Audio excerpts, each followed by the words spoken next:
Hey YouTube, sure by now you've heard about the banking crisis and all that. I want to share with you something, a personal experience I had, as well as what I'm doing.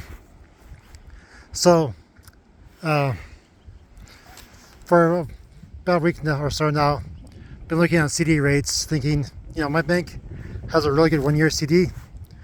We have an emergency fund in cash in my bank.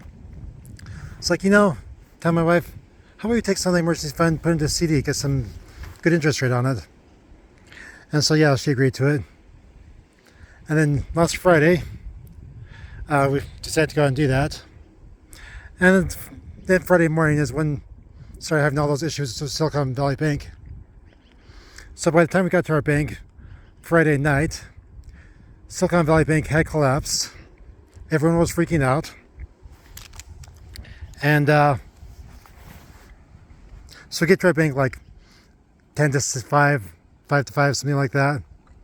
Bank doesn't close for another hour. And the lobby is empty. You've got 3 tellers just sitting out their windows, nothing to do. Oh, by the way, why am I going to the bank anyway? Well, for some reason, to open the CD with my bank, you had to do it in person, couldn't do it online. Never could understand why, it didn't make sense to me. So we go into the bank, tell them we want to open a CD. And the teller's like, well, let me see if so-and-so's available. She goes off to her room and comes back and says, I'm sorry, she's too busy. Let me schedule an appointment for Monday. That's the whole time I'm thinking, why are we doing this? What do you mean busy? Not only that, but you've got a fourth person that was just walking around the lobby, turning off TVs, and there's like a wall calendar, says what day it is. She switched over to Monday. I'm going, sure looks like you guys are closing down. Aren't you open for another hour? Oh yeah, we're still open. We're just really busy right now. 3 tellers, not doing anything, and they're busy. Yeah. Seemed really weird to me. So I was talking to my wife about it. She's like, no, it makes sense. I'm thinking, well, not really. And here's why it seemed odd to me. I'm going to link below a interview that Milton Freedman did with George Eccles. Now, George Eccles is like the JP Morgan of Utah. Really rich, like there's tons of buildings, art buildings on college campuses named after Eccles because the Eccles family was so rich. And they're rich because they were bankers during the Great Depression.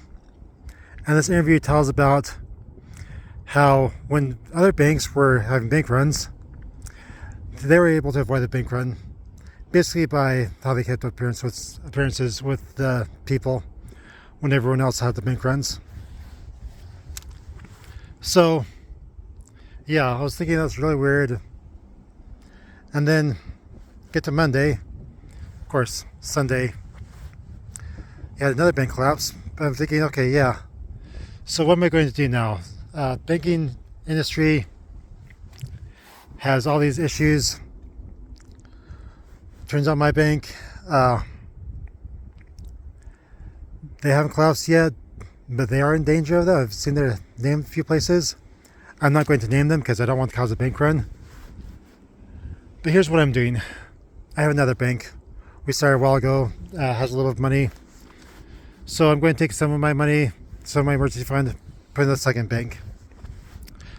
That way, everything's well under the FDIC limit. If a bank collapses, I'm covered. Of course, if it collapses, then it might take a while to get that money. So far, that hasn't been true with Silicon Valley Bank. Happened in 2008. So that way, I have my money spread across a couple of banks. If one collapses, I can switch over to the other one really easily and keep doing my business. If both collapse, then I have some cash at home, have the stack of precious metals. I'm still good. So it's a really interesting thing. While the rest of the financial world is freaking out, they don't know what to do about this. I'm like, yeah, I could tweak things a little bit, make myself a little more secure, but it sure is nice to have that security in place in multiple places. That's the whole 2 is 1, 1 is none mentality. Not only that, but yesterday I was thinking, man, those bank stocks were really low. I actually have some money in my bank. So, excuse me, not that I actually own some stocks in my bank. Thought about buying some stocks yesterday. Actually bought some bank stocks today, all still low. Of course, this is not financial advice. This is just what I'm doing. I did not spend a lot of money. It's money I can afford to lose. I think I'll do well, but then it's not much, so I won't make a whole lot of it. But that's what I'm doing. So let me know down below. What do you think? What are you guys doing? Thanks for watching, and have a magical day.